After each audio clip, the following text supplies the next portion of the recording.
This Quadcast podcast is brought to you by the book Finding Jesus. A fundamentalist preacher discovers the socio-political and economic teachings of the Gospels. By me, Herb Montgomery. This is my story as a successful preacher who unexpectedly encountered the gospel stories through the interpretive lenses of various marginalized communities. And what I found radically changed my life forever.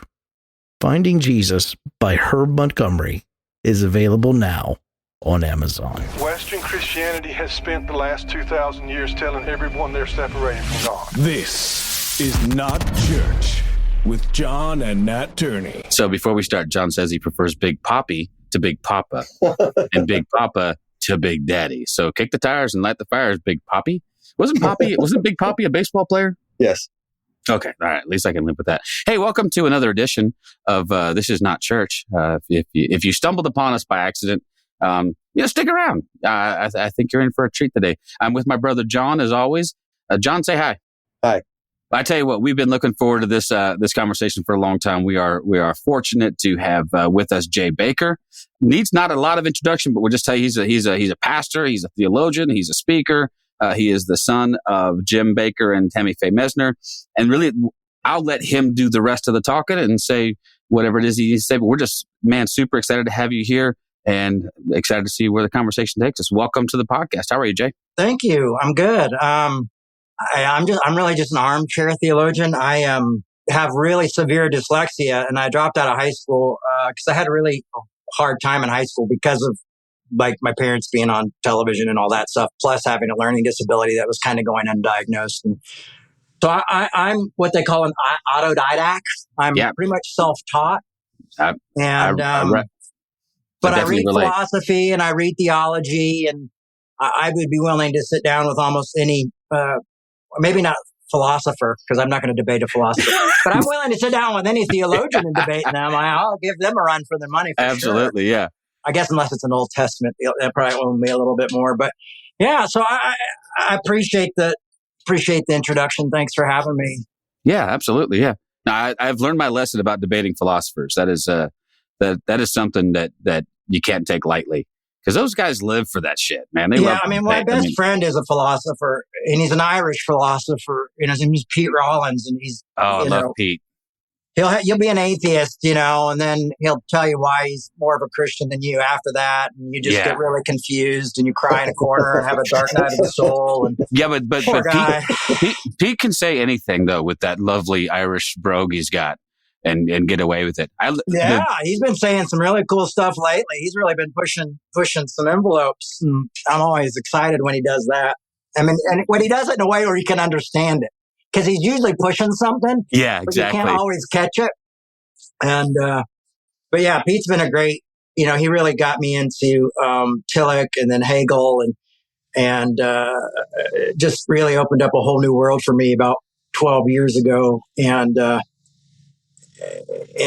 what's great is having something like philosophy reassure you about the message of grace that you were studying and teaching most of your life anyway. And so that was really exciting.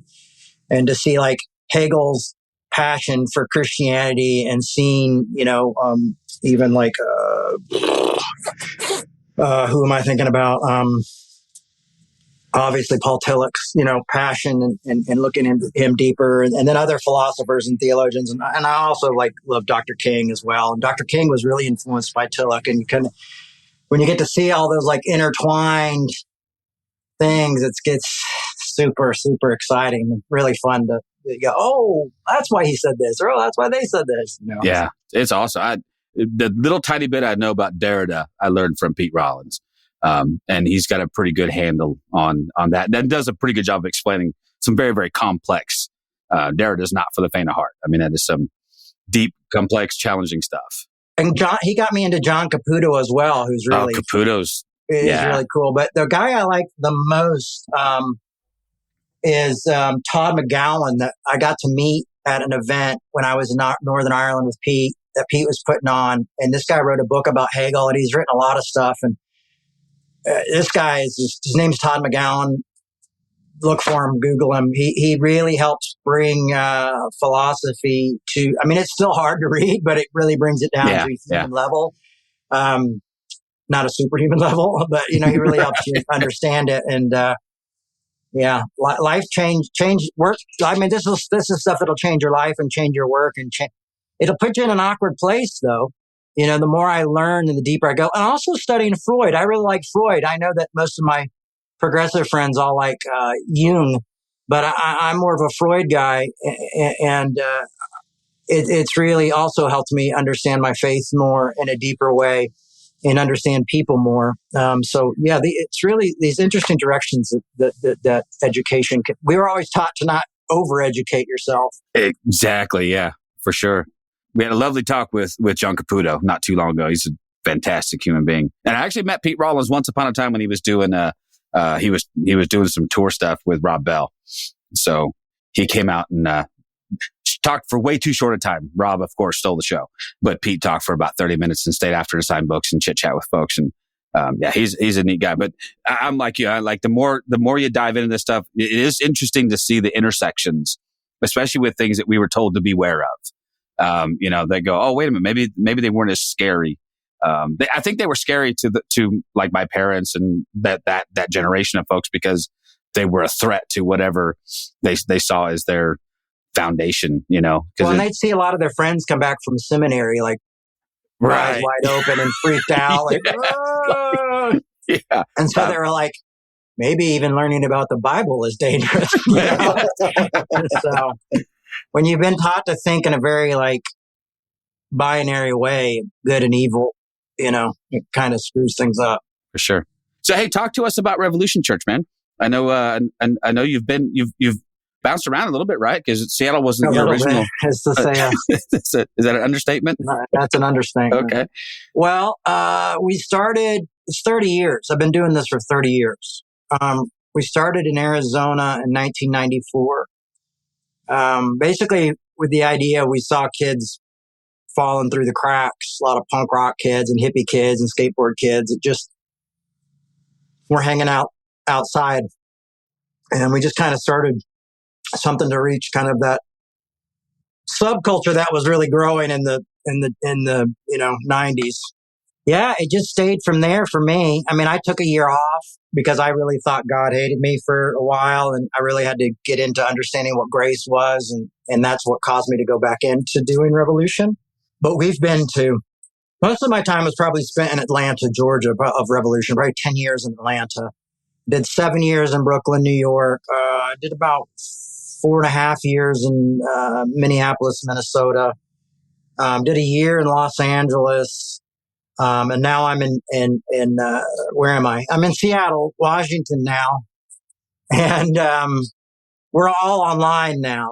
But yeah, so all that, and to be honest with you now, like, why do I live in Seattle? And why, I live in Seattle because my kids are here. And so I can walk my kids to school where I live. And, God didn't tell me to come to, God's never told me to go anywhere. Life has sometimes pushed me places. But yeah, so I'm here because of my kids, and I'm doing my best to make a living. And honestly, 30 years into this, it's been really, really stinking tough. I am not someone who minces words, I guess, too often in my professional life, and I think that often gets me in some trouble. And, as divided as everybody is right now with political landscape, you can't, it feels like, any nuance gets you kind of pushed away. And that's really sad because I have friends who are conservatives and I have friends who are progressives. And it's funny to see them all be mad at me at the same time for like different reasons. It's really like, whoa. Like I have like a private Facebook page for my family and friends. And like I was putting stuff on there about tolerance and being nice. But the only people I pissed off are my two liberal friends because they thought I was like somehow underhandedly talking to them. And then I had to explain to them like, no, I was trying to talk to my relatives and trying to get them to, and I'm really crazy that you guys got offended by this. Everybody just seems, it feels like the whole world has turned into like church in the like 90s or the late 80s, early 90s. Everybody is so freaking easily offended and so willing to cut each other out and be divided. And it's really sad to me. And so my work has always been to kind of try to get everybody to include everybody. And we try to do diversity at Revolution, but not just like diversity of like sexuality or skin color or things like that, but diversity of the mind. So I want conservatives and I want liberals and I want atheists and I want, people who have different ideas and thoughts and different things to be able to come to Revolution and have conversations, tough conversations, but where we focus on learning to argue well and disagree well, and be human to one another, and really like that whole concept of loving your enemies. And I love how Dr. King says, like, be grateful that Jesus didn't say like your enemies. You don't have to like everything they do or they believe. He's like, I don't like when my house is firebombed, but I can learn to love those people in that instant. So that's been really big for me. But at the same time, when you got like a brain full of Dr. King and you're like a white straight dude, that also gets kind of weird because, you start telling people things like, you got to do this and you got to love these people. And they're like, wait a second, dude, hold on, And but that also leads to more interesting conversations if you can, get through those conversations without people saying, judging you or cutting you out of their lives.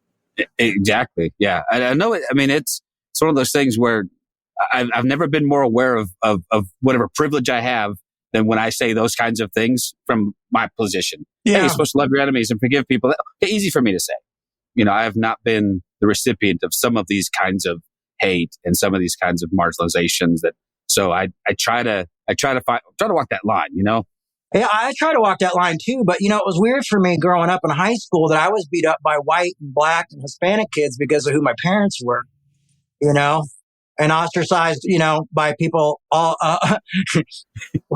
people came together to make fun of me.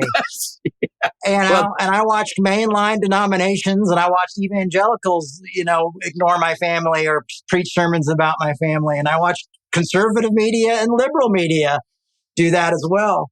There was not a safe place for them. So I come from a very unique background with that, of that idea of what it feels like to be scapegoated. And if it's anybody under 40, they don't remember who my parents were. So they just think, Right. And it's weird is that I find that it's usually just more, the people I offend mostly are usually just white people in general, though, which is really interesting. Those are the people who are reminding me of my, I don't know, but yeah, I mean, it's your infamy. Yeah, my infamy. No, or even just like, oh, you're just a white heterosexual cisgendered male. Right. Yeah, what do you know? But you're also a white person telling me that. So that's very interesting. No, I just don't like words that separate us from each other. Race was originally an idea to separate us and to move us into being apart from one another. And thank God we've learned to celebrate that and appreciate that more. But to me, I really want to see people working together, and we can learn from each other, and we can learn from each other's suffering and each other's pain. I just think it's a mistake when we get into the contest of the hierarchy of suffering. Yeah. I think what we have to do is be willing to walk with each other and listen to each other and talk with each other and be open-hearted to hear what other people say, because everybody's got a different story. Yeah. And to sum up anybody by race to me is a bad idea. I wouldn't do it to anybody else outside of mine, Yeah. And I wouldn't do it to anybody with a different sexuality because that's absurd. So I sometimes just try to ask for the same kind of benefit of the doubt, No. Not easy, though. I mean, just saying that's probably lost you half your viewers or listeners or whatever. We only had the 5. You're fine, man. Well, now it's 2.5. Now we got 2.5. Now we're going to be sinking to the bottom of the old podcast barrel. There you go.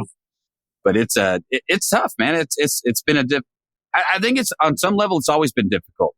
But I do feel like the last several years it's been emphasized. But I think capitalism has come in and destroyed us and split us up, and social media has come in and divided us even more.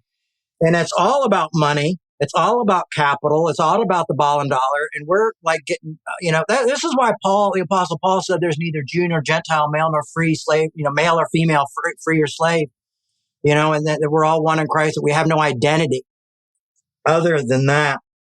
And people don't like that either. I teach Galatians at the beginning of every year, and you'd be surprised at pushback. I'm like, Paul said it. And I know turning into one of those Christians. Right. It's the Bible, man. The Word of God.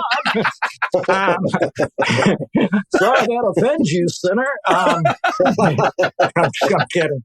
But it's also like reading philosophy and things like that, and you understand like how these folks manipulate us, and how capitalism manipulates us, and how the powers that be work better if we're divided.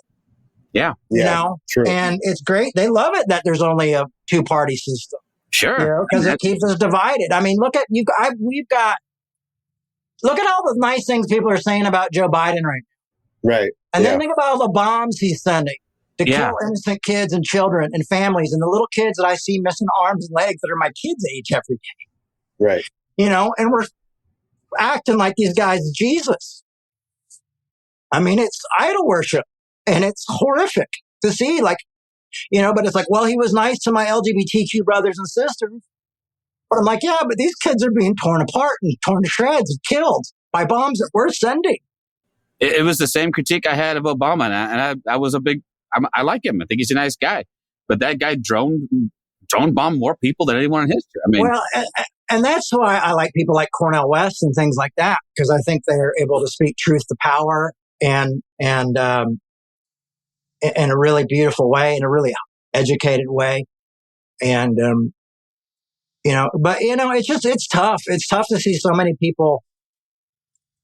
I'm just always surprised how willing we are to turn blind eyes towards suffering if it's not in our world. And I think I've just been really disillusioned by the progressive movement, especially in Christianity, you know, over the past few years, is that I feel like they've just, you know, Nietzsche said, beware of fighting monsters, because if you're fighting monsters, you may become a monster.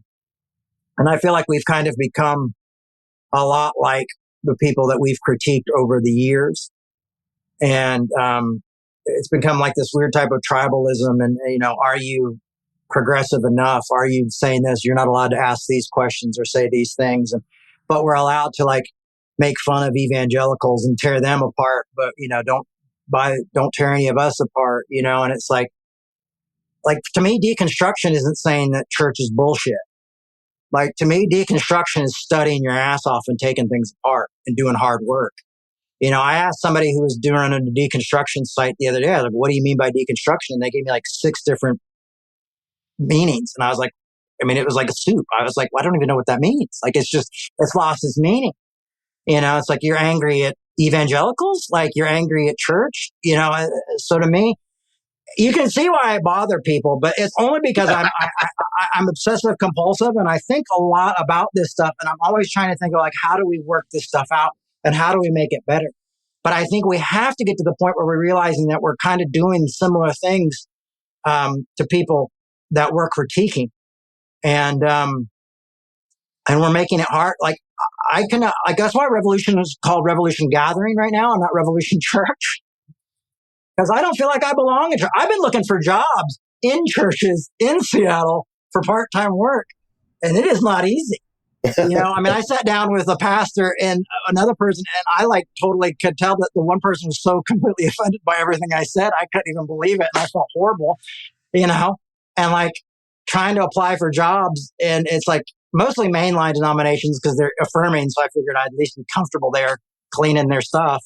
And that's the jobs I'm looking for. I'm not looking for pastoral jobs because I don't have degrees for those denominations, you know, but I'm looking to like, you know, clean the toilets, vacuum the carpets. But it's not easy. It's just a different world than we, you know, so sometimes I'm like, do I even really want to be in the church world? Should I just be teaching people about Christianity outside the church? Because it just seems like we just always become like a golf club, you know, like a special club, what is the word I'm looking for? Like a country club. Like a country club. That's what I was looking for. Yeah, country club. See, yeah. I'm so humble. I don't even know what those are called. I'd never be invited to join one, but I do know what they are. Yes, country club. I would never be a member of a club that would have me, as Richard Groucho Marx. Groucho Marx or Richard Marx might have said or that Richard too. Marx. He used to say, "Wherever you are, wherever you go, I'm right here waiting." That's for right. you. I'll be right here. That song was a banger, man. I'm not gonna lie. I was a kid and I loved rap music, but that song came on, I was feeling every. I got nothing bad to say about Richard Marx, man, or Groucho Marx for that matter. Yeah, or Karl. Karl Marx can eat it, but the rest of the Marxes are okay, man. Well, I'm kind of a Marxist, though. Be careful. I am too. So you gotta be careful. Did you meet the guy? He's kind of a dick. I'm Which one? Which Marx? I'm more of a fan. What was the Marx brother didn't talk? Was it Harpo? Harpo. Yeah. I think he had it right. Like say a few words, occasionally honk a horn. People will get your meaning. But I tried for years, man. I tried for years to make it work in the church world. I tried to work in the church world. I have clean toilets. I have.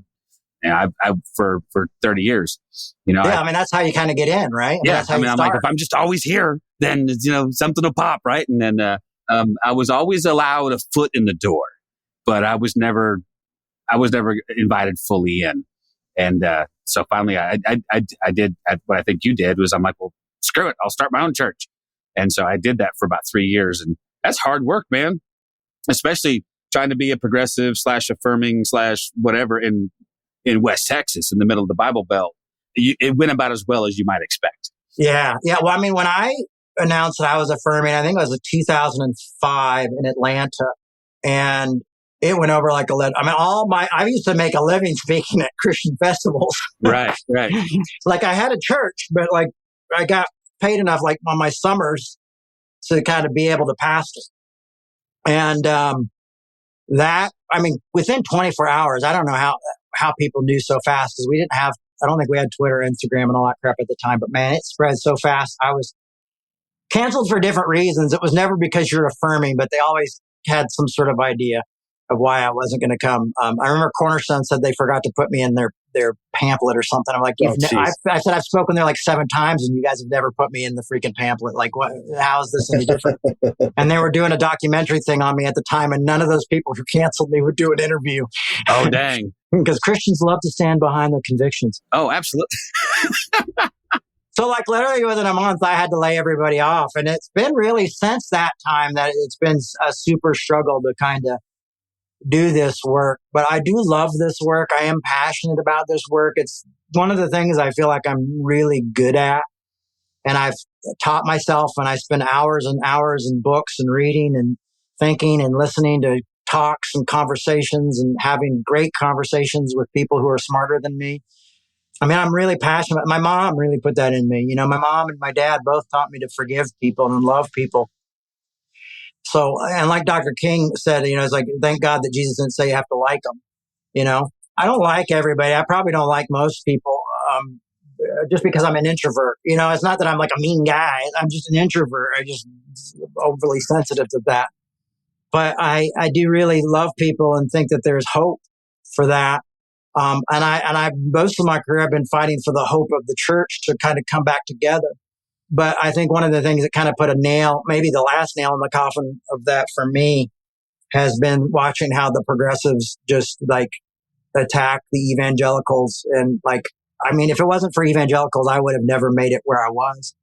I would have never started studying the books that I studied. I became a progressive because evangelicals taught me to take the Bible important, make the Bible was very important. And I became a progressive because I took that Bible and made it important. I became affirming because I held the Bible in such high esteem. I probably hold it in less esteem now than I did then, but we just lost nuance. And the more that we have to tear each other apart, I just don't want to be a part of that. I don't want to be a part of scapegoating people. I've been scapegoated. I watched my parents get scapegoated. I look at my family, and now my dad's like a right-wing conservative evangelical, but when he got out of prison, he was a liberal, and I'm like, I just watch how this happens. And I'm going like, I got people saying you need to denounce your parents. And I'm like, 5 years ago, I was telling people they got to stop denouncing their children because they're gay. And now I'm having to go and talk to, these progressives saying like, don't tell people to abandon their family. That's not loving your enemy, and we always find a way to put an asterisk near loving your enemy or an asterisk next to grace. And some people, I just feel like, maybe you should maybe become the co-pastor or do something else with your life, because you're telling people that, like, well, you're selling a lot of asterisks for someone who's in ministry. And I understand we have to have self-care, and I understand we need therapy and things like that. And we have to know who needs that. Not everybody's called to the same thing. We're not all called to do the same parts of the body, but that's got to be communicated well. And for me, though, also we should be, for me, I call out scapegoating a lot. And as you imagine, it doesn't go over very well. Right. Well, because most people who are scapegoating don't imagine that's what they're doing. They No. meant. And I'm not very good at coming in being like, I really like what you're doing over here, but what you're doing, I'm just coming in being like, hey, if I'm calling you, I think you're worth being talked to. So I'm talking to you and telling you that this might be hurtful. But that doesn't, it really hasn't. I mean, there's a couple of people I've seen in my community that have really changed. And now they've changed so much that they've really make me feel like I need to do more and like love better and be better. And it's really cool to see how that works in a community, like kind of iron sharpen iron, to use a biblical term, that kind of does work. So that's been interesting. Well, that was a question I was thinking about asking. So you've been in this type of ministry for 30 years. I was going to ask you, what kind of things have you seen change in the outreach that you do? What's between the beginning and now, what's some of like the major changes in what you're doing? I mean, so much has changed. I think I saw a big shift around 2008, 2009. I think we all saw a shift in the world around that time. My mom died in 2007, but I was a part of the emergent church for a while. And, was friends with all those guys and loved it, and we were all, and I didn't even hang out with them originally, but I was getting called emergent everywhere I go. I was like, well, I should probably hang out with these guys if everybody's calling me this. I'm getting speaking gigs, and that's how they're just labeling me. I should probably get to know them. And I love the idea of like, we don't want to be a denomination. We don't want to be all this. But what I started to see was a lot of infighting with other like mainline denominations, and a lot of progressives come in and start saying, you guys are too white, you're too this, you're too that. And we were just people trying to talk together and have conversations. And it was a really neat community. And when I saw progressives come in and start to just really tear it apart and watch everybody get so afraid of what the other progressives saw that we stopped meeting together and the community kind of just fell apart and went away. That to me was a big change. To me, I was used to growing up where we wanted to be together if we had similar messages. There wasn't this kind of like, you have to look this way, or you have to be this way, or you have to think that way. I never felt like, one of the first emergent events I went was all women speakers.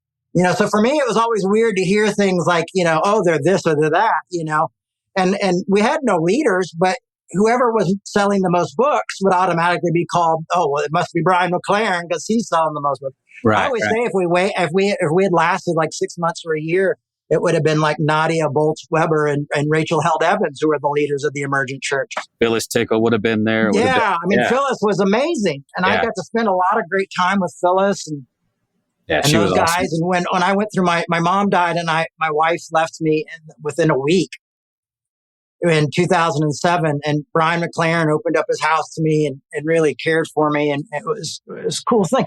So that was a lot to see. It was a lot to start to notice like, oh, I thought when I left when I left the evangelical church and moved over to these guys that were more progressive and had this was going to be we were all going to be safe and we were all going to be able to work together and share our doubts and stuff without having to be afraid of other Christians. And I guess what I've realized is that Christians just are still the only army that shoots its wounded. But now we're like kind of like looking for each other to find out who doesn't add up. And it's become legalism. I've always been anti-legalism. We used to have a shirt that said legalism kills, but nobody knew what it meant. So we had to put religion kills. But legalism always finds a way to creep in. And that's why I'm a grace guy. Grace is reunion, as Paul Tuck would say. And sin is separation, as Paul Tuck would say. And legalism usually leads to what? Grace? No, to sin, to separation. And now there's this like legalism on both sides. And it's like, well, how are we ever going to talk? I mean, my dad doesn't really talk to me, because of my theology and my politics, So when I tell somebody who on the left, like, hey, don't do that to somebody, I'm saying that out of my own experience of saying, like, I know how horrible it hurts. I know what it's like to be alone and have, no safety net when you're raising 2 kids and you're a single dad and living in a place that's way too expensive. Like, I get it. I know what it's like to be poor. I know what it's like to think that, man, am I going to be homeless in a month of, and what it's like to fill out 25 applications and not get one call back. That's what I've been spending my life doing. This past year doing is, I think I'm finally going to change pastoring into nonprofit runner or president, because I think I wouldn't like applying to shops to hi, would you like to try some khakis with that? You know what I mean? And yeah. And I think they're thinking we don't want to hang out with a pastor guy while we sell khakis. Right. But you could work in a haberdashery of some sort. That would be nice. I tried bookstores. I even got turned down at the grocery store, which I was really like, I don't know what that means. I just, also with dyslexia, it's like every time I have to fill out a job application, I have to have it spell checked by somebody. Right. It's tough, man. I like I said, I tried to make that whole church thing work. I've been kind of wondering these days if that whole project of churches is not. I think the idea of church, at least in the way that the scriptures speak of church, is worthwhile. I don't think church, in the way that we have interpreted that and turned it into this monstrosity that it is, I think it needs a major revolution. To take a phrase from you, I think it does, and I think it.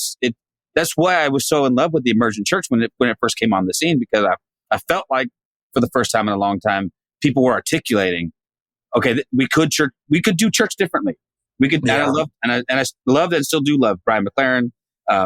We've had him on the podcast a couple times, but he'll tell you, he calls it a failed movement, and I'm like, well, I don't know if it failed. I mean, it feel like it evolved. I would disagree with him on that, but I think even Brian got nervous, and that was hard to see. Yeah. And I saw people separate from each other and not want to be identified. Like, it was really like seemed like there was some shame there. Yeah. And it really, and for what I don't know, I don't even know what was the crime of the emergent church. The church was like they said, it was too many men and too many white people and too many this or too many that. And but often I would talk to different people like Anthony. He was black, and I was Anthony. I'm like, the reason that it's so white here is because a lot of black churches have really already come to the conclusion of the emergent church is that we got to have these weird, tough conversations, and that maybe God is there, maybe God is not. Because I grew up going to a majority black church. When I was a teenager, the church that took me in was mostly African American. So, I knew that there were progressive conversations already happening at those churches and things like that. So, and me and Anthony would laugh about that. Like, yeah. And then, people would, oh, you guys think you have it figured out, but we'd always have fun conversations. But like people, like when book sales become important and popularity becomes important, and honestly, a lot of the critics were so freaking toxic, man. And these are the people who use the word toxic, and I don't really like the word toxic, but these guys came in and they were so mean, and they would make comics about us, and they would do podcasts. And it started out as it was mostly like Calvinist guys, like neo-Calvinists who would come in and really come after us, And I would have like neo-Calvinists do shows and play bits of my sermons and comment on them. And I was like, oh my God, this is weird. But then when the progressives started doing it, and you started to see like Facebook pages come up of like, oh, they're this or this, or when you saw I think one time I saw that guy Naked Pastor do a thing about us being separate from people. And I'm like, is that crazy? Because me and Tony Jones were both gay affirming in like 2005. You know what I mean? And so all of a sudden you just saw these people come in and start to critique us like crazy. And I'm like, you're critiquing a movement, but you're acting like we're a denomination or a club. And it was never that. Right. There was never a club. There was never a denomination. There was never a back room. There was never we never had a facility. We didn't meet in a volcano somewhere. It was just, if you want to come and you can afford to get a plane ticket to go to this thing, or if you're lucky enough to get invited to speak at one of these things, and half that time you weren't getting paid. You know what I mean? But you could go if you could. And it's probably a lot like the beer and theology thing that Tripp Fuller's doing. I'm supposed to be at that, but I don't know if I'm going to go. I just feel like an odd man out nowadays. And I'm not saying that to say I feel bad for myself. It's just that's who my mom raised me to be. That's what punk rock made me want to be. That's what the Apostle Paul has made me want to be. That's what Dr. King has made me want to be. You know, I have a lot of different heroes and a lot of diverse heroes. And I just want to do the work I love. And I want to have hope, though. I don't want to lose my hope completely. No, I hear you. I mean, that's the clarion call of the punk rock life, isn't it? Be different, stand out. I mean, we never were. I was never really big into punk, but in the 90s, late 80s, early 90s, I fancy myself a little bit of an outsider, you know. And to be honest with you, I'm usually pretty comfortable there, you know. And that's what drew me to some of those people like the Rob Bells, who early on were, you know, part of that deal, and people like Brian and Brian. I told Brian McLaren, I almost got fired for reading one of his books for my church I was working on. They were not happy. I was so naive. I'm like, hey, you need to read it. I had just read Generous Orthodoxy. I'm like, fantastic book. And I read it and I was just, man, my mind was blown. And I gave it to my senior pastor. I'm like, hey, you should check this out. And he's like, he got about halfway through it. He threw it. He came back and he's like, yeah, if that's the kind of stuff you're reading, man, I think we got problems. I'm like, see, when I was in California, those New Kind of Christian, the trilogy that he did was out like in 96, 97. And I would go to these, she shows at these Orange County churches and stuff. And it was like this secret book that was passed around. Yeah. Like a New Kind of Christian. It was like, don't tell the pastors or don't tell the leadership, but we've been reading this book. And I was like, damn, I got to read this book. You guys are like, this is like the secret book of New Kind of Christianity. Let me read it. Yeah. And, I always liked Brennan Manning. And so when I read Brian, I mean, I think Brian's written some of the best, my favorite books ever written, I think. And, so yeah, I mean, I was like, yeah, this is it. This is it, man. This is what we're trying to do, you know? And, but the fact that we've come back to like exclusion again of groups of people and that, I don't know. That just breaks my heart every day. It just, I hate seeing the church so divided and so angry and so mean and so hateful in the name of Jesus, you know, or, you know, so sarcastic and like this biting humor that people use. And, you know, like if you're not a Democrat Christian, then you're not a real Christian, you know? Like I heard that back when I worked at a Christian television station as a teenager. Like, if you're not a Republican, you're not really a Christian. I'm like, you guys are doing the same thing. You know, I mean, I even saw like this guy saying like, why Donald Trump is the Antichrist. I'm like, man, every liberal Democrat I'd ever seen run for president was told that they were the Antichrist at one time or the other. I'm like, this has never solved anything. Like, we're just repeating the same mistakes over and over again. It's just, you know, and we act like we're inclusive, but we always exclude somebody. And that's why I'm like, it breaks my heart because I feel like we can't get it right. You know, like we can't figure it out. And even when I talk to people, they're like, well, you're just too old. You don't understand, or you just don't get it, or you're just too white, or you're too straight, or you're too cis. You just don't understand. You know, and I can't argue with that. I can't, you know, how do I push back on that? You know, I go, I have my own pain and my own stories, but I don't know how to push back on that. But I know what the Bible says. Well, Jay, you can't, and it's like, after a while, you just go like, you don't want to, you almost don't want to hear feedback anymore. But I do have pastors that I hold myself accountable to. Lawrence Richardson, who is one of the pastors that I hold, and Tony Jones is another person I go to and say, hey, have I crossed the boundaries here? Have I said too much? Am I too angry, or am I too, exclusive or inclusive or anything like that? I've got people who I try to go to when, and it was great because I had this thing where I was arguing with some progressives, and I called Reverend Lawrence, Pastor Lawrence, and Pastor Lawrence was like, let's make a video. Let's talk about it and let's put it up. And so we literally had the conversation and put the video up, and it's probably actually one of the most popular videos I've ever done. So, because I guess everybody's probably dealing with this to some extent. It's where it feels like everybody just distrusts each other, especially in this climate, in this political climate, Well, yeah, I mean, the political climate is why I think we have all this distrust, because politics is in bed with religion. And because of that, no one wants to trust anybody. So if you're a Republican, you can only hang out with Republicans. If you're a Democrat, you can only hang out with Democrats. There was a time where I could have a conversation. I a progressive liberal, right? But I could have a conversation with someone on the other side, and we could. I'm not going to say we could agree to disagree, because that's a really you know what I'm saying? I know what you're saying. I know it's a subject that you don't want to, because if you're going to say we agree to disagree, it really depends on what you're agreeing to disagree about. Right. If I agree to disagree that what you are doing is causing harm, then I'm being lazy. Yeah. So, but because you can't have peace without justice. Right. But I agree with you that we're in a climate, and I don't see an end to it, unfortunately, and that's super sad. Where I can't have a conversation with someone who's on the other side. But what's weird to me is sometimes I can have better conversations with people who think differently than me on the right now than I can with people on the left. Because with the left, I feel like I get this thing of being canceled. And to me, the cancel thing is completely unbiblical. I mean, there's no restoration there. There's no reunion. There's no this. Sin wins if you cancel somebody.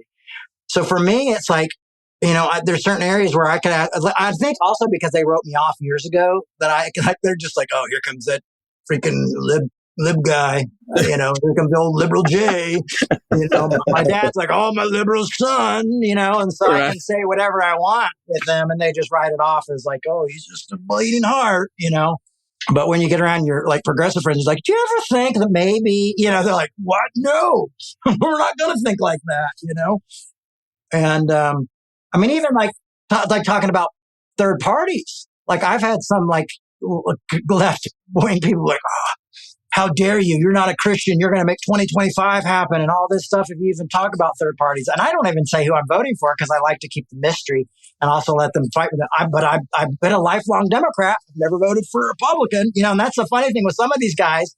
They became, they left Republicanism and became, liberals. And I'm sitting here going like, and they're telling me all about it. I'm like, dude, I've never been into like conservatism. It's never been anything that drew me in my whole life.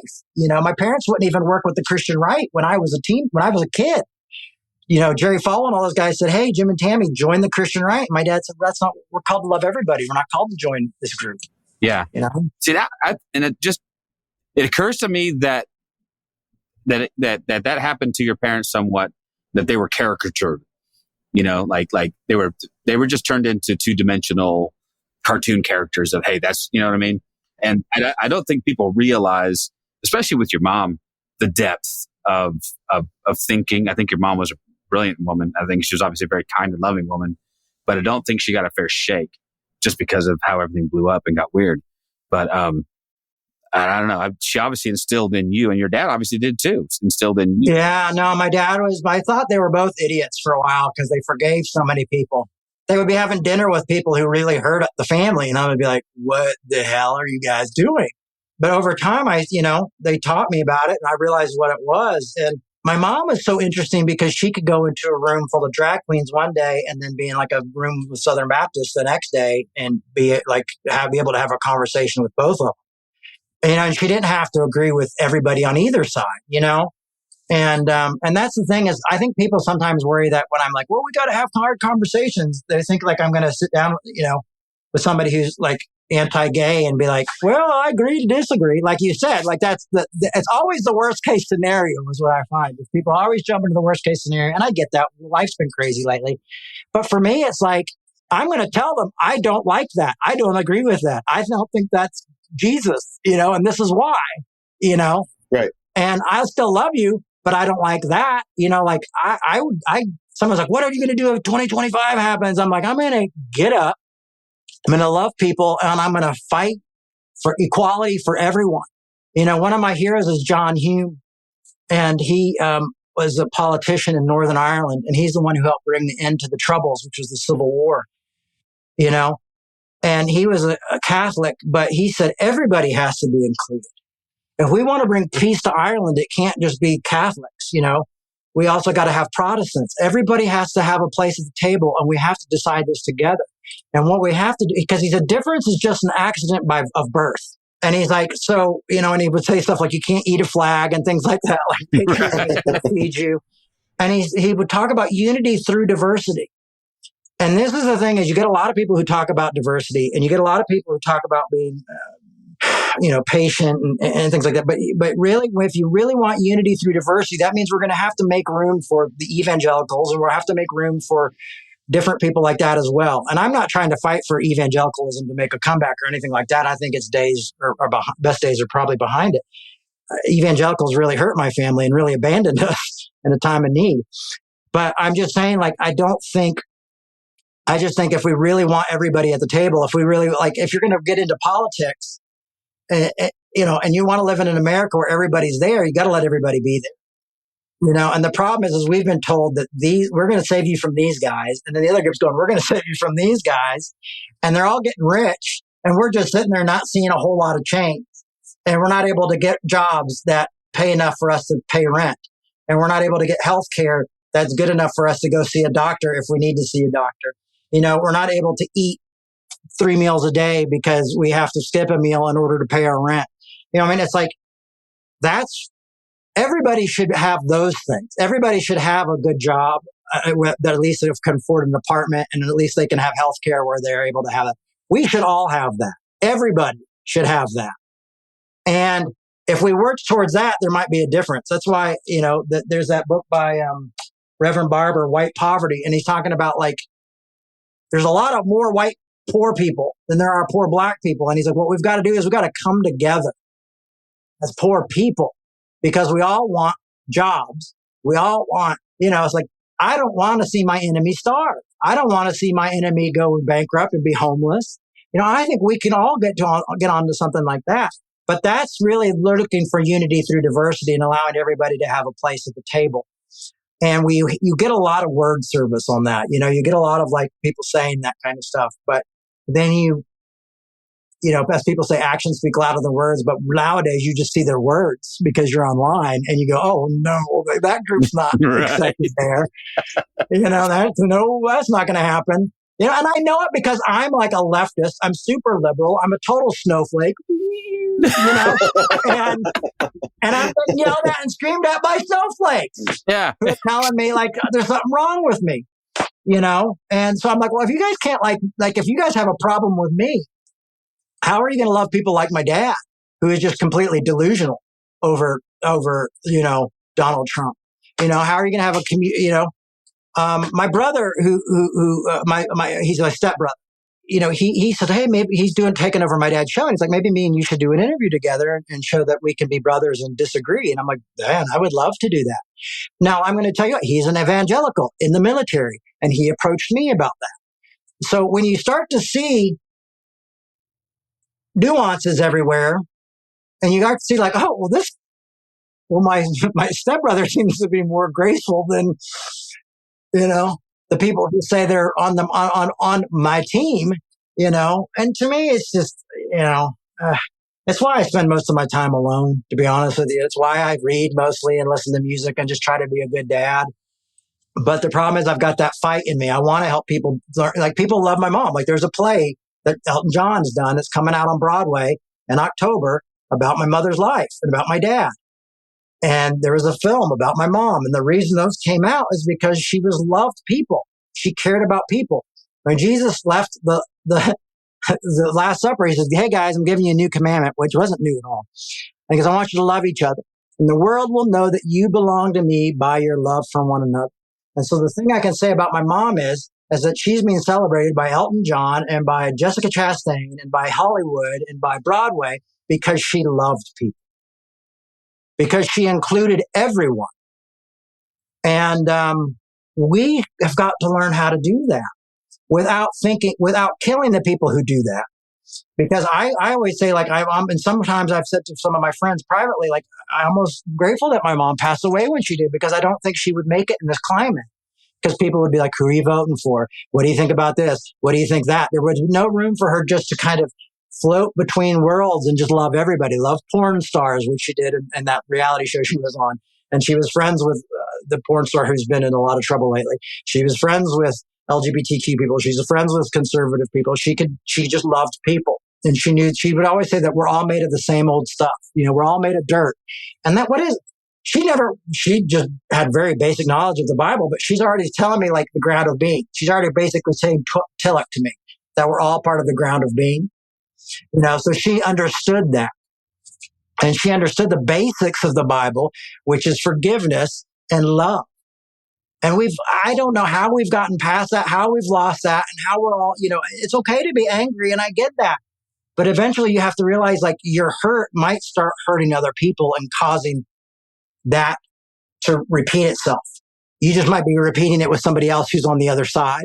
So while I was hurt by them, so you're going to go and explain it and say it to everything else. Now this other person now feels like an outsider and feels hurt by you. And then we would continue to repeat the same thing over and over again. And what I'm saying is I don't want a revolution like that, like a record where it just goes around and around and around. I want to see a revolution of change, a revolution of love, a revolution of grace, a revolution of finding unity within diversity. But we have to practice a lot of the fruits of the Spirit. We have to practice, realize what it is to love your enemies and not necessarily like them, what it's like to argue well and disagree well. And within that, you find hope. And so depending on what day it is, sometimes I do have a lot of hope in that ideal. I know exactly what you mean, depending on the day. It's like there are days I'm hella optimistic. Maybe I just wake up with the right amount of serotonin going through my brain or whatever. I don't know. Maybe I had a good night's sleep or had a good meal. Cornel West said he was pessimistic, but he was a prisoner of hope. And that's what I will say, that I'm a prisoner of hope, that my parents locked me into that kind of prisoner of having hope, and that I want to buy the world a Coke and tell everybody, guess what? You're loved. You are accepted just the way you are. Not the way you should be, not the way anybody else, but God loves you just the way you are. My dad used to end every show with, God loves you. He really does. And it's just like, let's just have that without an asterisk. That's why I have grace on my ring. It says grace with an anarchy symbol in the middle. Is because to me, grace is anarchy. It moves outside of any of our tribes or our movements or our denominational sayings or whatever we have. It's for everybody. And it's going to offend you and it's going to hurt you. And it's lawless. Grace is lawless. Right. And it helps them. And that transforms. Grace is transformative as well. So for me, I try to live in that. And that doesn't mean I don't fight injustice. Of course I fight injustice. I went and met with Joel Osteen and all these different pastors about being gay affirming. You know what I mean? I almost went to jail because of that. Trespassed on, some of their churches, and went with Soul Force, and I'm trained in nonviolence. So I'm not saying that we don't seek justice, because obviously if I'm saying everybody should have a job and everybody should have health insurance, that's going to be a hell of a fight. And even that this kind of working together and learning to disagree well is already a hell of a fight. So I do want justice. I do want, that to happen. I don't want cheap grace or whatever it's called. I always say, oh, it's not cheap, it's free, but still. Right. I want to see everyone equal, and I will always fight for that equality.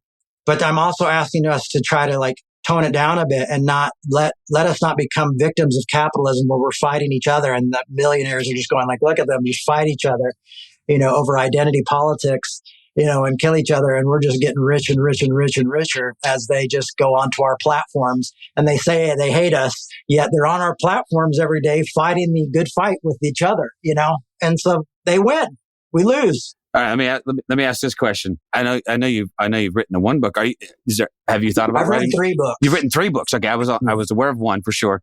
I'm glad you did your research. Good. I'm just kidding. All right. Well, that's actually, I don't have any more questions.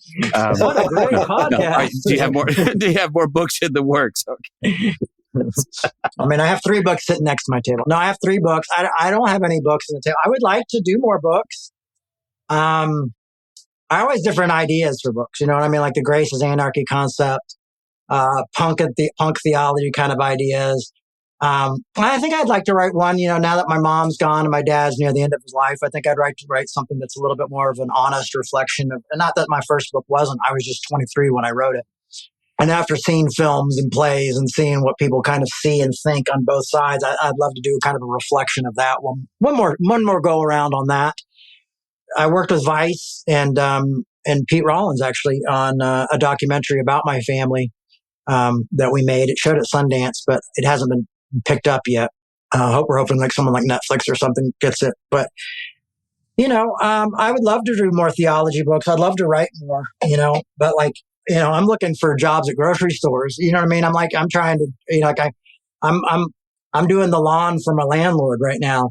And doing that and doing this. And like, if you see revolution stuff, I'm always asking for money. And I hate that. As a baker, you don't like to ask for money because it has a lot of, like, if you just send in five, I'm like, I don't know how my dad did it. He could raise $1 million in 2 days and I can't raise $1,000 in a month. You know what I mean? I'm like, should I offer something? Should I have a love gift? Like, for $1,000, you can get this love gift. I don't know what to do. I don't have a hotel.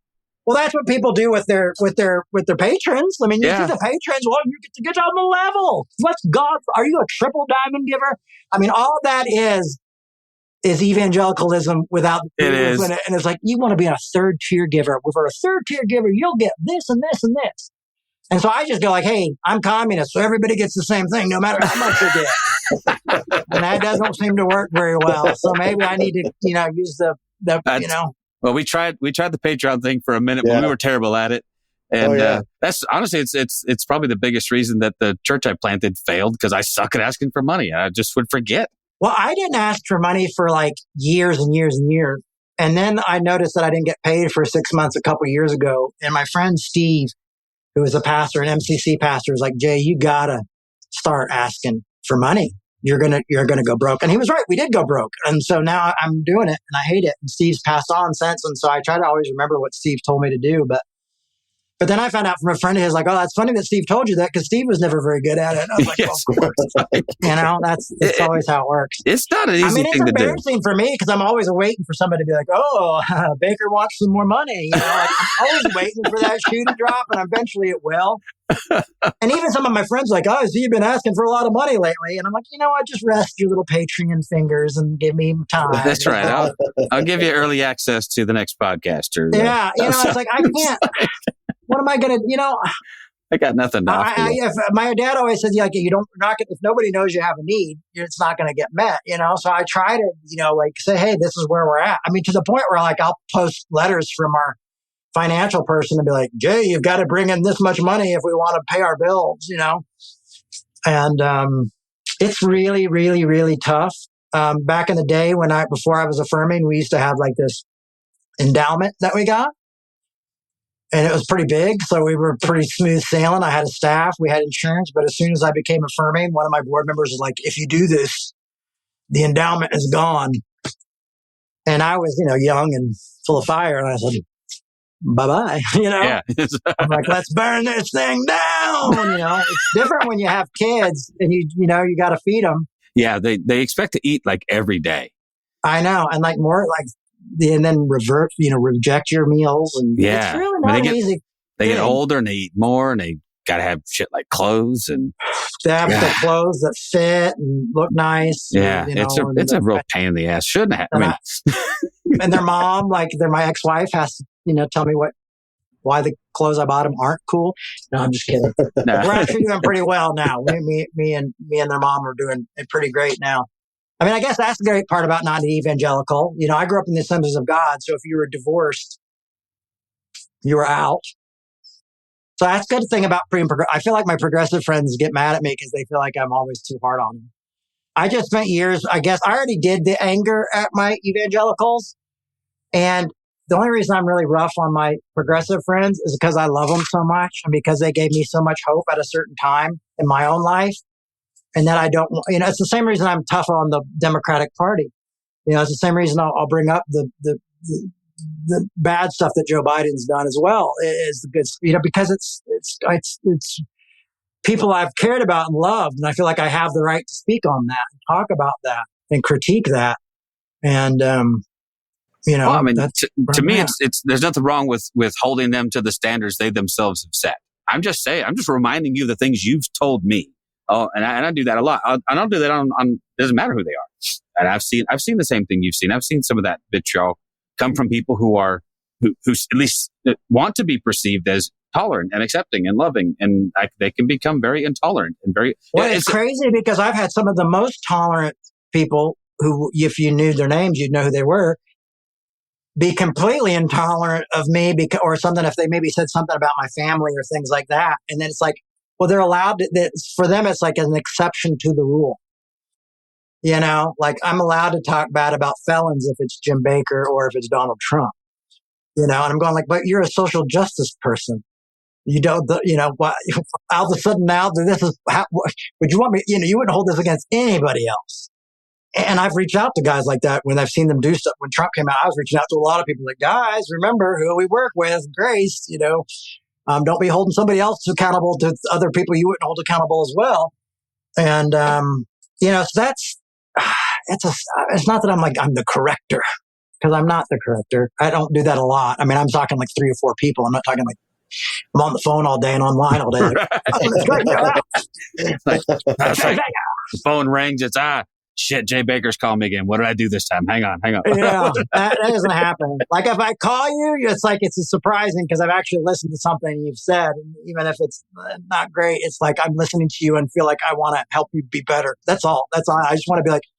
And then I'm always open to people telling me how to be better because I get critiqued a lot by my friends who I love and care about, and it hurts. It hurts like hell. It hurts to be corrected. It hurts to realize that you were being a hypocrite about something. It sucks. But man, once you suck it up and you learn it, then you're able to go tell that story to other people and help them kind of encourage that to, hey, yeah, it is tough. That's part of life, it's I feel like I've been all over the place with you guys today. This is our kind of conversation, man. Just let it go where it goes. I'm just sorry Bethany couldn't find decent Wi-Fi, and so I'm like, I know. I'm bummed that Bethany can't be here because I interviewed Bethany once for a Revolution thing years ago, and I was really excited to be able to be like on the other side and be interviewed. Yeah, no, she's really good at it. She she's literally here. Well, she and John live near each other and they know each other, but we brought her in because John and I both left the church. And we were like, we should probably have somebody on this podcast who still is optimistic and likes the church and wants that. So she's our resident. So you guys are both like ex-church people. Yeah. I mean, you're not running into like progressive movements or anything like that even? Nah, I just, my leaving was less ideological and more practical. I just couldn't afford to do it anymore. Yeah. And it sort of coincided with a lot of disillusionment about how difficult, I should have known that the kind of church that I wanted to plant, we planted a church inside of a coffee house. And so and the whole point was that my wife and I could run the coffee shop as that would be our source of income. And we would never actually really have to ask the church for anything. And so, I felt, and it did, I felt that would free me up to do and say all kinds of crazy shit because I wasn't beholden to that guy making sure we could keep our doors open other ways.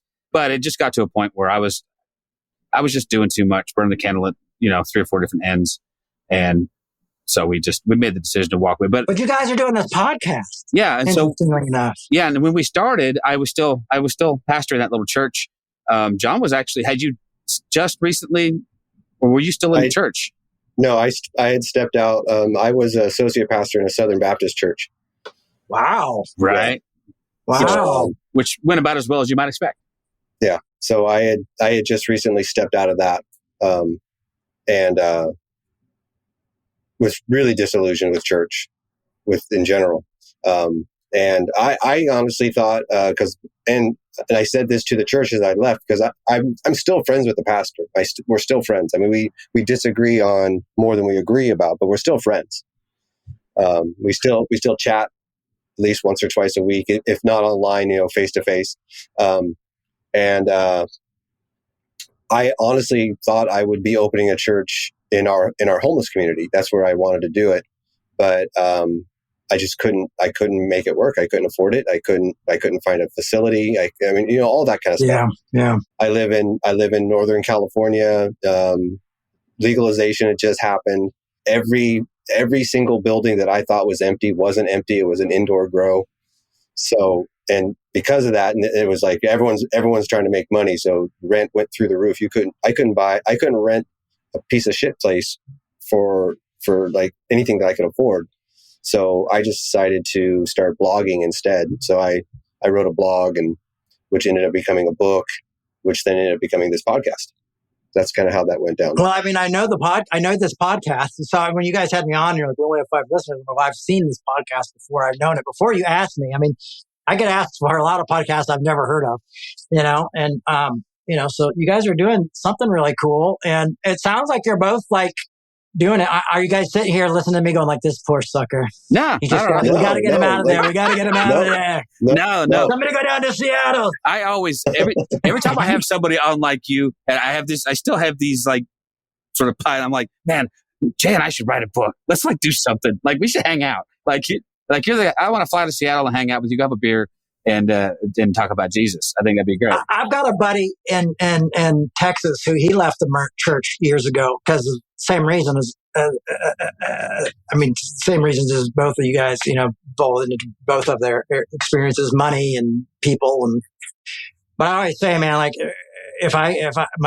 my friend Brian Yarbrough's his name. Like if I won the lottery, I would like hire that guy right away. That would be like the first thing I do. Like this guy's working, we're working together. We're going to do this because he's such an encourager. And I was like to kind of have that balance of like that, that more hope-filled person and kind of extrovert, introvert kind of dynamic, but Southern Baptist, that's a real tough one to toe, but what was really cool is like, because Jerry Falwell was kind of a big part of our downfall, but always seeing my mom operate within always could be close to the Baptists as well. Like she always just really, that was always a neat thing about my mom.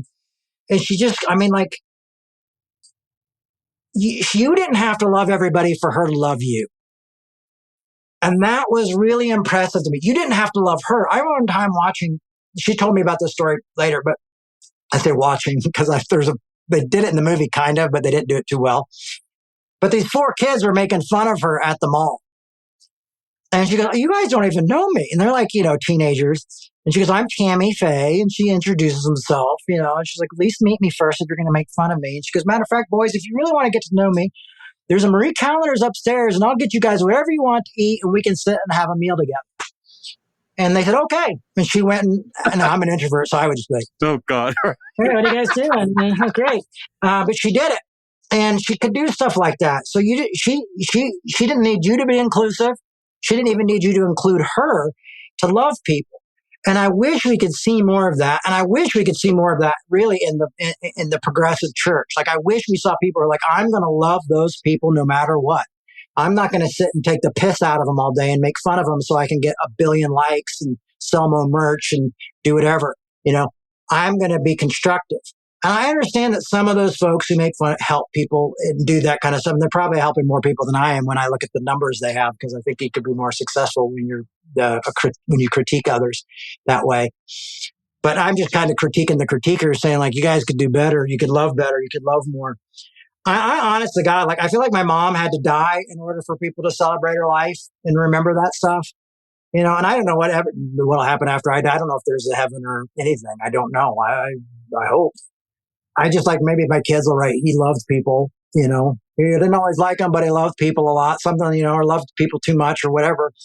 And that's it, like I just, you don't, I've had the applause. I spoke to 60,000 Lutherans before they became affirming, at their youth conference, and now I'm trying to get jobs to be there, to clean up after them. You know what I mean? It's and I'm like, do I put that in there? Do I put that I was like meeting with ELCA members to talk to them about becoming affirming and that I spoke to 60,000 of them? Or that goes in the special skills section, I think. Yeah, like I don't know, like does that go in there? It goes nunchuck skills, bow staff skills, spoke to 60,000. I think that I'm pretty sweet. Yeah, that was the most people I've ever spoke to in my life, and it was literally only for like 6 minutes. So I'm not trying to be like, yeah, that's what I used to. That's a shit ton of people, though, man. But you don't even see the people at that level. Yeah, you just see like an ocean. It's like, and you're like, I've got to say something. And it was right before they had the vote to be affirming. And so here I was like the affirming guy, and everybody knew who I was as far as where I stood there, because some of them were getting up and standing with their backs to me, but there were so many people there I couldn't see it. And so I was like, I'm not going to say anything that's going to piss anybody off or that's going to set this vote in a weird way. I'm just going to be as cool as. So people were like, yeah, you didn't really say anything in those 5. I'm like, first of all, it was 6 minutes, and second of all, like I'm trying not to destroy one of the biggest denominations in the world by, with this giant vote you guys have coming up. But yeah, it's a weird world, you know. It's a strange time to be alive, and you know, we'll just keep kicking, I guess, man. I don't know. I mean, you guys give me hope. You're doing this, and this is pretty cool. Like, you guys haven't given up. You were Southern Baptist. I could kind of see the Southern Baptist in your eyes. That's it. Take that beard off. That's just a lack of alcohol, he said. Yeah. But I mean, the fact that you're saying that you still talk to the pastor and that you guys see each other once a week, see, that's what I'm talking about. That's it. I'm not saying we have to like freaking cause a revolution, but we're still able to have a conversation, and we're still able to be civil, and that's finding unity through diversity. That's saying like, hey, we disagree about more than we agree on. I guarantee if you actually sat down for a longer bit of time, you might even find out you agree on more than you disagree on. You know what I mean? You can be like, these big things we disagree on, but these little things we're like, oh, I'm on the same page. And like you said, it's not a matter of ignoring those things, you know, and coming to some kind of mamby-pamby, you know, oh, well, I hate that agree to disagree thing. Because, and honestly, probably a good chunk of that stuff we can, because it's inconsequential, you know. But there's we can also say we disagree passionately. How about we just disagree? Yeah. You know, but there are a handful of things that I'm, you know, that in my view are, you know, there are harmful views to take, and there are, you know, they result in real harm to people, and I won't stand idly by, and I know you won't either, while people hurt people we love. Well, I was sitting with like the pastor of Hillsong in New York. I had been out in was that when Carl was there? That's who I was meeting. Carl Lentz. But before that, I had been out in Australia, and I had met and I was speaking at a really cool LGBTQ church. And they had me out there, and I was meeting all these people who had been hurt by Hillsong, was it? You know, and so I met all these people, and they were hurt, and these were great people. And some people were still attending Hillsong because they liked the vibe and the community, but their friends weren't. I mean, it was really weird. It's like this community of like people. And so Carl Lentz comes up to me and Pete one day. We're having a conversation, and he comes up behind me. He's like, "They'll let anybody in here." And I'm like, "Pete, who's that extremely attractive man who just came up and talked to us? He's freaking cool. That guy's cool." Yeah, he was hip. And he's like, "That's Carl Lentz from Hillsong." I'm like, "Hillsong," you know. So in my mind, I'm like, I got to go talk to this guy about gay rights. And that's what I did. I got right up over and I goes, "Hey, listen, I want to talk to you." I said, "I was in Australia and I met a lot of people who were hurt." And he's like, "Oh," he was kind of like taken off guard. And I was like, "No, I want to meet with you." And we met like together like 3 times to talk about this stuff. And to give him credit, I mean, there was one day he was sitting there, he's like, "Look at those 2 women with that baby." And he's like, "That poor baby won't have a father." Now, this isn't the part I'm giving him credit for, okay? And I looked at him, I said, "So you're not just heterosexist, you're also just sexist, you know?" And he's like, "I thought you were the grace guy, blah, blah, blah." But we had the conversation, and we met again. And, you know, I could see that he's in a different reality because he's like, "Oh, why don't you move over?" Because I was telling him I was having financial troubles. He's like, "Well, you should move into where I live." And I'm like, "Dude, where you live is like 4 times the price of where I live." He you know, and he's like, "Oh, look, we have the same watch." And like, it was different. Like, he had a Rolex and mine was a Timex, but we had the same watch band.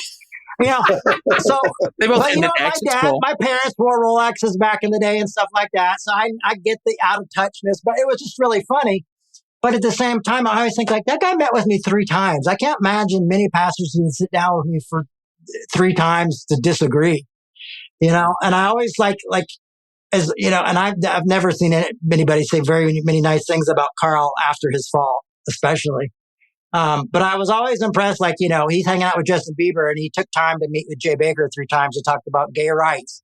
And what you also, when you read Freud and things like that, you realize that there's people who have these unconscious desires and these different things. Like when I met with Joel Osteen, I could tell you that Joel Osteen wanted to be affirming. Yeah, I could. Yeah. But the people behind him, which were his brothers who helped run the church, were like, "There's no way in hell that's ever going to happen." Right.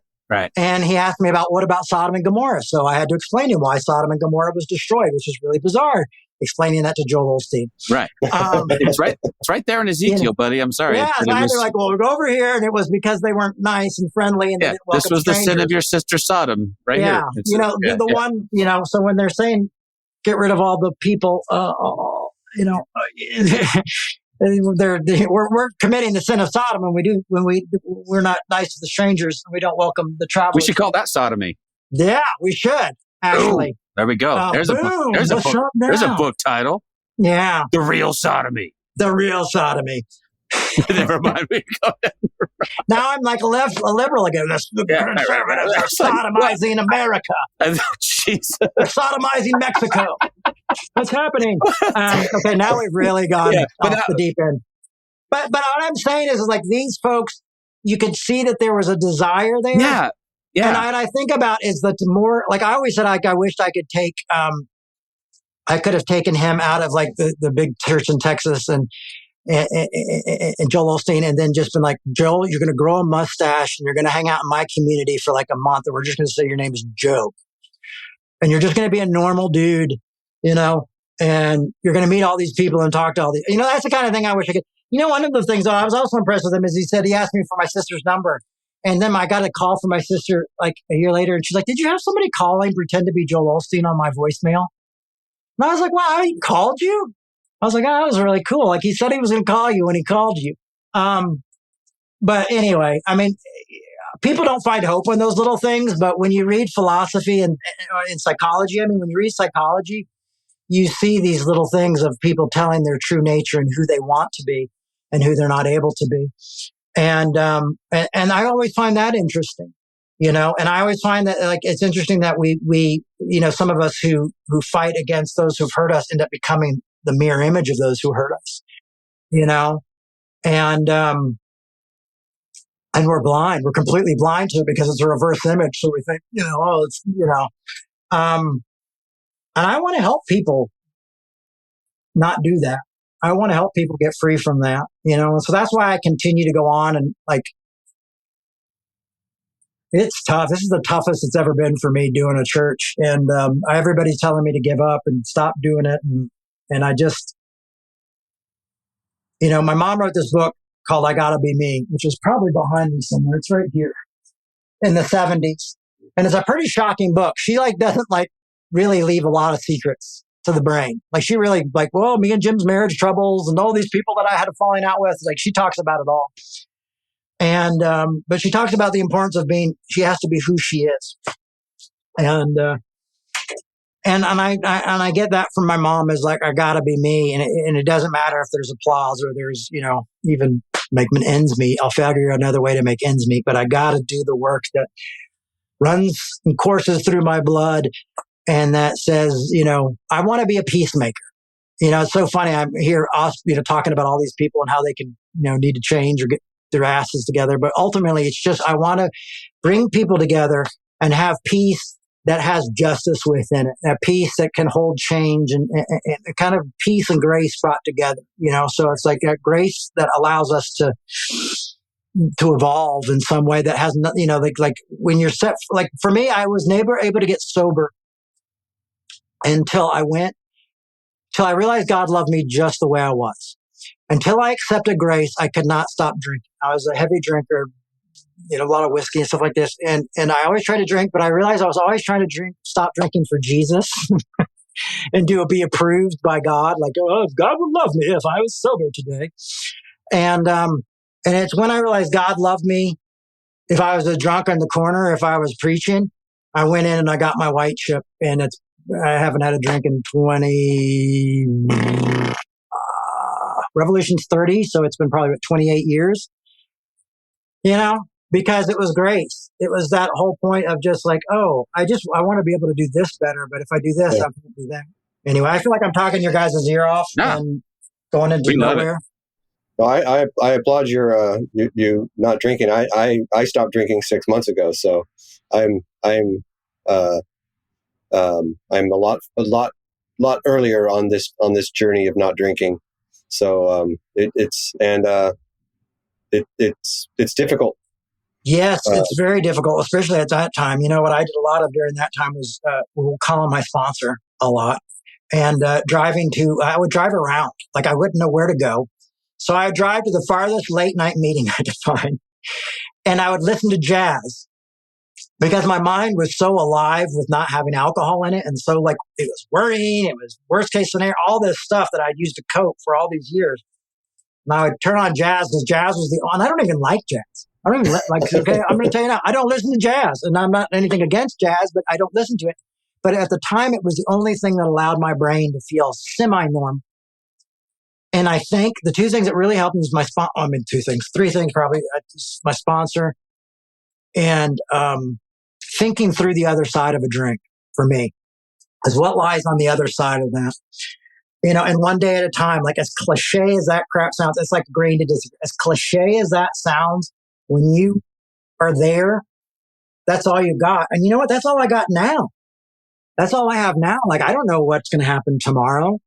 And I have to live there because if I don't, I go insane. If I start to think about what's going to happen at the church, look at all of what's happened, like just in our past 5 years of life, so you can really only do that. So good on you. And if you haven't checked out 12-step program and you think that's something you might need, that's always a good, it's good support. And I thought I joined a cult when I first went in because I was like, hey, a sponsor. I'm like, is this guy going to watch me? Like, spying on me and punch me every time I want to go have a drink. Right now it's my therapist. My therapist is the one who is helping me. And one of the things she said, she's like, I see you. What was the corner she saw that I turned was because when I stopped drinking, I didn't think it was going to be permanent. So I said, my conversation was when I start drinking again. And the other day we were talking and she stopped me. She's like, did you hear what you just said? I said, no. She said, you said, if you start drinking again. She's like, so you've already changed. You didn't even realize you changed your language, but you're changing your language. I was like, oh, okay. So my therapist is the one who got me into the 12-step program. And it took him probably like a year to convince me that I was an alcoholic because I was like, no, I don't wear a wife beater and hit anybody. I don't drink every day. Right. I'm only I drinking. just had in my idea that there was like a guy in a lounge chair like, give me another beer. Yeah. Alcoholics don't drink good whiskey. They just right. Yeah. I'm a hobbyist. But therapy too. I think that's something we can't sell short either. I agree. That's I've been in mental hospitals before. I'm a suicide survivor. I don't talk a whole lot about that. Just because, I want to be able to explain it to my kids one day. And they were alive when that happened. And that's probably one of the only few things I regret in my life is why they attempting to take my own life while they were alive. And I've had electric shock therapy. I've learned therapies that I don't like. I did psychoanalysis and I really loved it, but I almost went broke because of it because health insurance doesn't want to cover that stuff. And so, but it helped. It helped. It was worth going broke a lot faster in my life than I would have because I've learned to be myself a little bit more and understand the unconscious a little bit more. But I think that's important too. So there's no easy answers to what we're talking about, I guess, is to sum that up. No, and at the end of the day, everything you've talked about is just stuff that is messy. Grace is messy. But when you talk about that idea of restoration and all that stuff, that's what I love about this notion of grace is that truly what grace, for me, it is that restoration of things that doesn't turn you into what you're trying to fight. It seeks a way, it does seek the justice for those who are oppressed, but without further damaging the oppressor. Like, let's find a way to restore both of these. Yeah. I was such a little kid at the time. I thought how the church would work was after my parents had a fall. I literally thought like some group would show up because I was 11 years old. So I thought eventually, even if it's not Assemblies of God, maybe the Southern Baptist or maybe the Lutherans, who I was told were Catholic lights when I was a kid. I'm kind of, a little Catholic-y. But I thought someone was going to come along and do a restoration thing because I'd heard about restoration. I heard about forgiveness. So I thought, well, my parents were so big that eventually someone's going to show up and say, hey, we're here to help. And that never happened. And, so when I see people like Mark Driscoll, who I could not disagree with more than most people in the whole world, I think he's not a friendly, nice person. But when I see them start churches after they've had fallen churches, I'm like, well, that's what people do. Because we haven't set up anything to restore people, even though the Bible's all about restoration and being careful not to fall into the same issues as that person and to help them, but gently and humbly. We don't practice that part. And so when you've seen like when the biggest Christians don't get restored Well, what happens to guys like us? When we make mistakes, what happens to, and I've seen it all my life is like this, like zero restoration plan. I always thought that all the denominations should come together and put money in and start a restoration thing, but it would be non-denominational, and they couldn't really run it, but everybody had it. So when you had pastors fall, they would go in, but nowadays you see people, and it's especially progressives who are like, oh, those pastors, they should get restoration. Oh, they should be able to come back. They shouldn't be able to do that. I'm not saying all of them should be able to come back, but the fact is just to see the hatred on both sides, to be so angry, just to see so much anger on like even liberal Christians don't want to see restoration now. So it's like, I'm like, well, you see a guy like Carl Lentz and what was his crime? And I'm not saying it's a little thing. I'm not saying it's nothing, but infidelity in his marriage was okay. That sounds like something in his marriage that he and his wife need to deal with. And maybe he needs to, just to see a guy like that. And I don't know him from Adam. Did seem like the documentary that I saw about Hillsong and the handful of little interviews I saw with him post scandal was a changed man, and whether that's authentic or not, or whether he's really good at putting that on, I don't know. Who knows? Yeah. But he seemed like a guy who had, experienced a lot of hurt at his own hand, but was also working for a church that was full of people who had covered up some pretty ugly abuses. I mean, where you're at that level, and you get this weird kind of loyalty, and you're also like a celebrity, and you're bringing in money, and it comes back to capitalism again.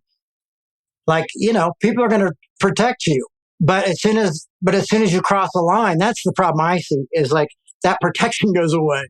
Like there's no okay, now it's all out in the open. Now it's all right, get the hell out of here. Yeah, they chucked him under the bus, backed it over a couple times. And I mean, I'll say, I thought Carl's theology was pretty shit, to be honest with you. Yeah. And I felt like what they were doing was like bringing in, manipulating people, like, oh, come on in, gay people, but now change. I hate that shit. Yeah, I hate that bait and switch shit. Yeah, and it's a lot of Christian dominionism. It's a lot of, But the restoration stuff shouldn't be based on what I think about, people. And I think that's why more people were mad, is they're not mad that he had an affair.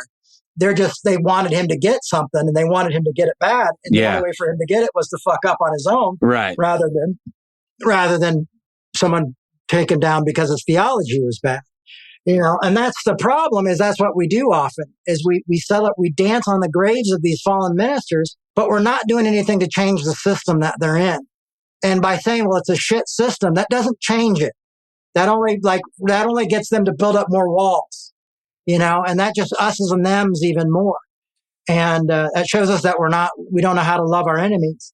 So when we just sit and we're like I don't watch football, but is it a Monday quarterback? Is that what they call it? They call it a Monday morning quarterback. Yeah. Monday morning quarterback. Yeah. Cause you go, it's easy to say afterward, and that's what I see a lot of people doing, and then you can see like the hurt and the pain on other people by how angry they are at that person that they've never met in their whole entire life and have no idea. Because the harder and much more uncomfortable question is, what is it that allows a Mark Driscoll to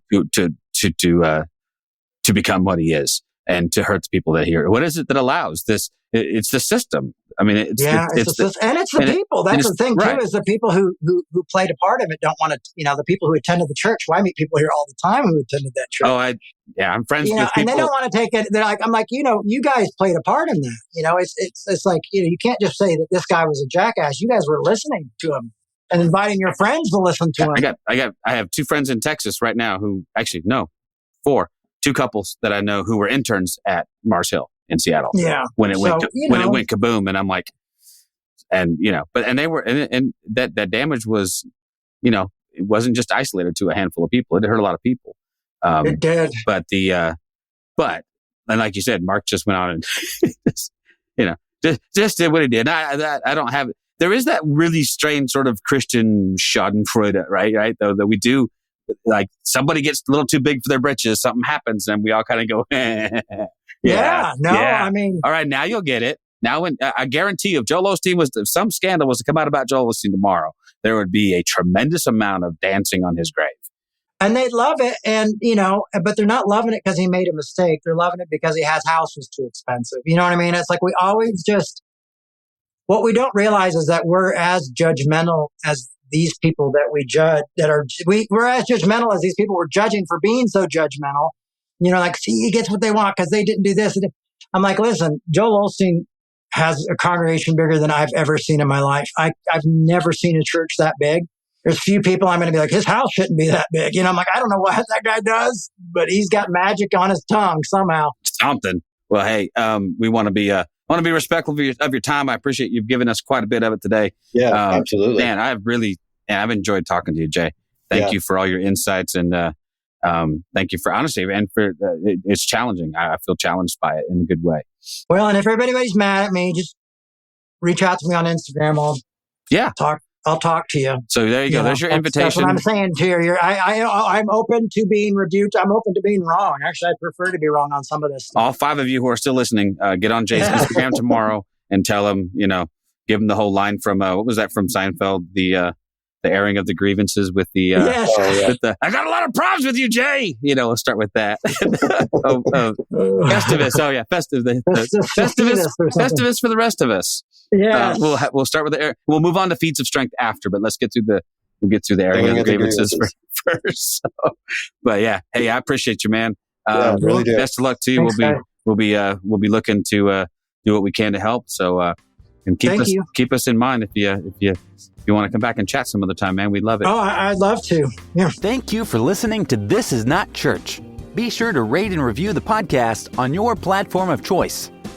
If you would like to partner with us, visit patreon.com/thisisnotchurch, where you will receive exclusive content such as early access to episodes, videos of upcoming episodes, and live Q&A sessions. Be sure to check out our Facebook group or follow us on Twitter and Instagram.